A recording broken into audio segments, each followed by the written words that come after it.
how are you today? My name is Sari Cecilia, and I wanted to come on today to talk about intuition and clarity. I want to really listen to what you want in this group and what you'd like to learn about, and to share experiences with you as well. So one of the things that came out of the poll was that some of you were interested in how to gain more clarity with your intuition. And I wanted to share a little bit about how I came to understand how to use my intuition. And with a lot of meditation, I've been able to develop a deeper understanding of contacting my intuition. And it can get to a stage where it's very, very clear, and it's a really wonderful thing. But it wasn't always that way. It wasn't always clear. And I think that one of the first things that that you could try is to really stop. As hard as that may sound, and as simple as that may sound, it is really, really easy to just get on this spin, this wheel, this cycle of doing. And then somehow we want to hear our intuition. But how can we hear it with all that noise and chaos? Now, I've been meditating for over 25 years, so I've been able to experiment a little with when I can hear my intuition and when I can't. I've stopped also meditation, and I've noticed what happens to my intuition as well. So it's really hard to hear when you don't stop. So that would be my first tip, would be to actually stop and make the space to listen, just to listen.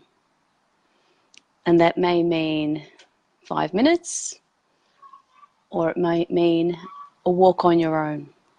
Just walking on your own without a dog, without the kids, just giving yourself that time to listen. Because forming a relationship with your intuition is really what it's about, what actually happens in my experience. It's like any relationship. If one of you is constantly moving and talking and doing, the other's going to, give up and not talk anymore because you're not listening. So you know that if you've been guilty of that, I know I have, or if you've had a friend that do that to you, where she's always busy, and she can't hear you, so you just give up and you stop talking. And that's sort of like your intuition. It doesn't give you the messages anymore because you're not listening. You can't hear them. Sometimes when the messages are really, really important for you, you might feel a ringing in your ear, a real deep ringing in your ear, left or right, it doesn't matter. But that is a sign, for me anyway, that my guides and my intuition is trying really to get my attention. It's like a siren ringing in my ear. So I know when to stop and just really listen. Wherever it is, no matter how ridiculous it sounds, find the place to listen. For some reason, sometimes the only time we're alone is in the toilet. I know that sounds funny, but it is sometimes the only time you are alone. And that's when you may hear the ringing in your ear. And when you do hear that ringing and you have given yourself the time, say, I'm ready to listen now. I'm listening. So say that in your heart, I'm ready to hear. But make sure that you give yourself that time to actually hear. Take the time to just sit and just listen what's going on around you. I'm outside, but all of a sudden it's gone quiet. It's gone really, really quiet. And I'm not just listening with my ears. I have my heart open, and I have my will open to accept, to allow what it is that I need to hear to come in.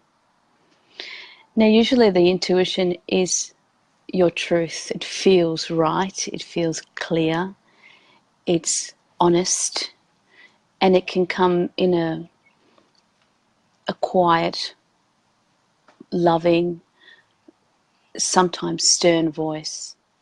I don't think, sometimes it may shout, but I don't think it generally has that feeling of shouting. It's more like the truth.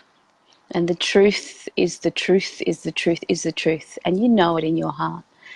And that is your intuition telling you something you need to know about the situation you're in, or something coming up, or a warning, or something about your kids, or a situation that has passed. You can hear the intuition, but the very first step is to listen. Give yourself that space to listen.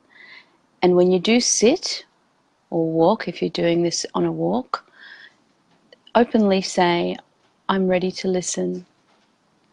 I'm ready to hear. I'm ready to receive.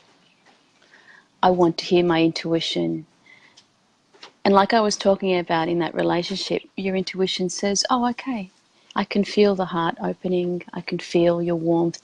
I can feel your genuine want to learn and listen. And it is your higher self. So there is no fear about, you know, doubting it or hearing the wrong thing or being led astray. There is no fear of that, because you know your relationship with your intuition psychically on a different metaphysical level. You are very, very close to your intuition, so it shouldn't bring up fear. It shouldn't bring up doubt. It's very, very clear. It's very, very subtle though. So that's why I keep harping back to that first step, because not many of us do that, and that is to just sit and listen. Sit and listen. And I hope that if you practice that, you'll start to gain the clarity and form that relationship with your intuition. And then it will become clearer to hear. And then you can hear it in the chaos. You can hear it in a crowd. You can hear it when you're confused. You can hear it when you need to make a decision, because you know that voice, you know that feeling, you know that truth. And it is a really, really lovely relationship to form with your intuition. So I think that that is a good piece to take away for this week, is to practice listening. And I challenge you this week to take the time to just listen. And I would love, hi Mary, how are you? I'd love to hear about your experiences this week, about making that time, and what you heard and what you felt and how you were feeling when you just sat with your intuition. So good luck with it, and I hope to hear your comments at the end. And thank you for those of you who took the poll. Really appreciate it, and it's really helped me. And if you haven't as yet, I do urge you to join us in our discussions and leave messages about how you're enjoying the group and what you'd like to hear. Okay, until tomorrow's talk. Hello, gorgeous Mary. Looking forward to Mary's talk tomorrow. And we'll see you then. Okay, bye.